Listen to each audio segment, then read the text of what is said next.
السلام علیکم ورحمۃ اللہ وبرکاتہ۔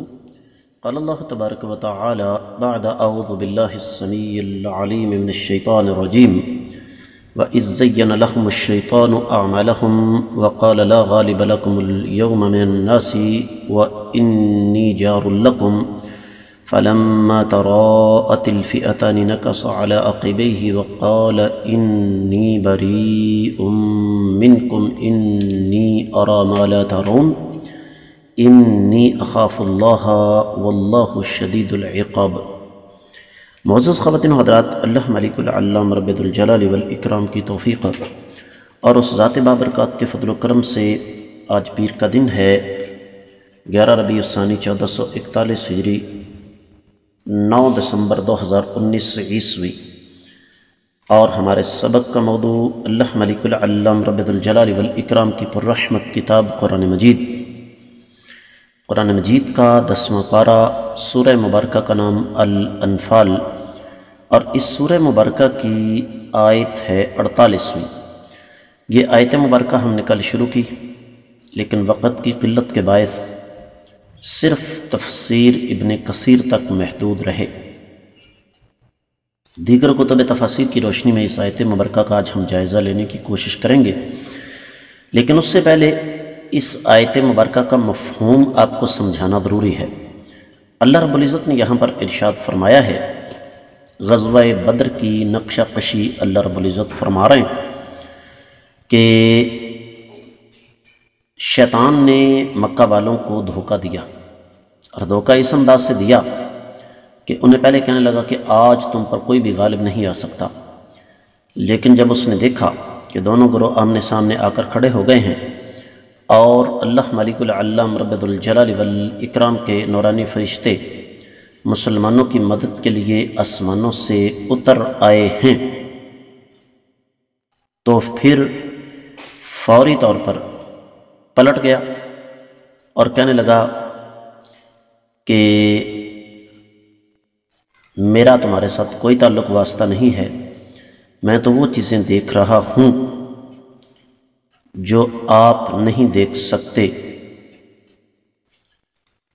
اور میں تو اللہ تعالیٰ سے ڈر رہا ہوں۔ تو یہ ہے وہ نقشہ کشی جو اللہ ملک العلام رب الجلال والاکرام نے یہاں پر فرمائی ہے۔ تو اب اس جو میں نے مختصر سا آپ کے سامنے قرآن کے ترجمے کی روشنی میں نقشہ کھینچا ہے، اس کی روشنی میں ہم اس آیت مبارکہ کو دیکھتے ہیں۔ اہل علم یہ فرماتے ہیں کہ رب کائنات نے یہ آیت مبارکہ بطور زجر و توبیخ اور بطور انتباہ جو ہے وہ نازل فرمائی ہے۔ اس آیت مبارکہ کے نازل کرنے کا مقصد یہ ہے کہ جو لوگ ریاکاری، تصنع اور تکبر سے کام لیتے ہیں، جنہیں اپنے دنیاوی وسائل، مال و دولت پر گمان ہوتا ہے، گھمنڈ ہوتا ہے، یہ ان کے لیے بہت بڑا سبق ہے کہ اصل میں شیطان جو ہے وہ انسان کو اس طرح بہکاتا ہے جس طرح شیطان نے اہل مکہ کو بہکایا۔ تو شیطان نے ان کے دل میں شروع میں یہ بات ڈالی کہ آج بنو کنانہ یا محمد صلی اللہ علیہ وسلم کے ساتھیوں میں سے کوئی بھی تم پر غالب نہیں آ سکتا، اپنی تعداد دیکھو اور اپنی شان و شوکت کو دیکھو، یہاں تک کہ باوجود اس کے کہ وہ قبر پرست تھے، مشرک تھے، انہوں نے یہاں تک کہہ دیا کہ الہ العالمین آج جس کا دین سچا ہے اس کو غالب کر دینا۔ تو شیطان نے ان کو یہ بھی بتایا کہ میں تمہاری حفاظت کروں گا، میں تمہاری مدد کروں گا۔ تو جب اس نے دیکھا کہ کافر اور مسلمان آمنے سامنے آ گئے ہیں، تو پھر اس کو سمجھ آ گئی کہ اللہ تعالیٰ کے فرشتے جو ہیں وہ آسمانوں سے اتر آئے ہیں، تو نکص علی عاقبیہ، بھاگ گیا وہاں سے۔ اور بھاگا کیوں؟ ظاہر سی بات ہے، شیطان کا کام ہی یہی ہے۔ تو جب اس کو پکڑ کر پوچھا گیا کہ بھاگتے کیوں ہو، تو کہنے لگا انی بریء منکم، میرا تمہارے ساتھ کسی قسم کا کوئی تعلق واسطہ نہیں ہے، اس لیے کہ جو چیزیں میری آنکھوں کے سامنے ہیں، جبریل آئے ہیں گھوڑے کی لگام پکڑے ہوئے، اور ان کے ساتھ اور بھی فرشتے آئے ہیں، میں نہیں ٹھہر سکتا۔ اور جب اللہ تعالیٰ کے فرشتے زمین پر اتر آئے ہیں، تو اب اس کا مطلب یہ ہوا کہ مکہ والوں کو کائنات کی کوئی طاقت شکست سے نہیں بچا سکتی۔ تو مکہ والوں نے کہا کہ تم نے تو ہمارے ساتھ یہ وعدے کیے تھے، تو کہنے لگا وہ سارے کے سارے وعدے جھوٹے تھے، بھول جاؤ ان وعدوں کو۔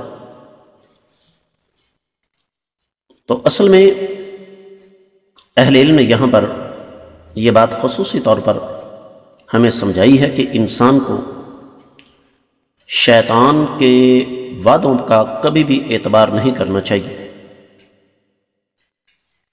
شیطان اور اس کے حواری ہمیشہ دھوکہ دیا کرتے ہیں۔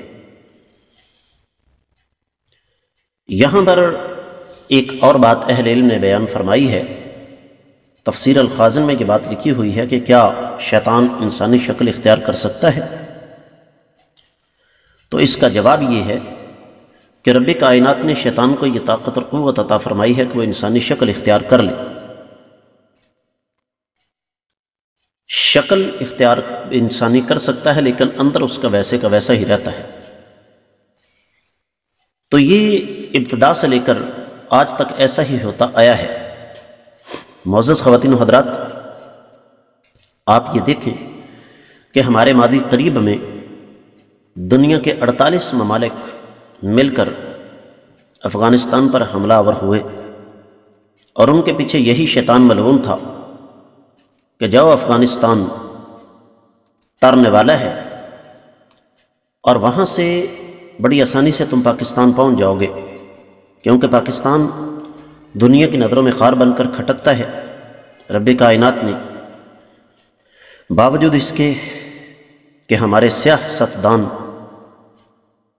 اس ملک کے لیے مخلص نہیں ہیں، لیکن عرش والا رب اس ملک کو بچانا چاہتا ہے، تو رب کائنات اس ملک کو بچاتے ہیں اور بچاتے آئے ہیں۔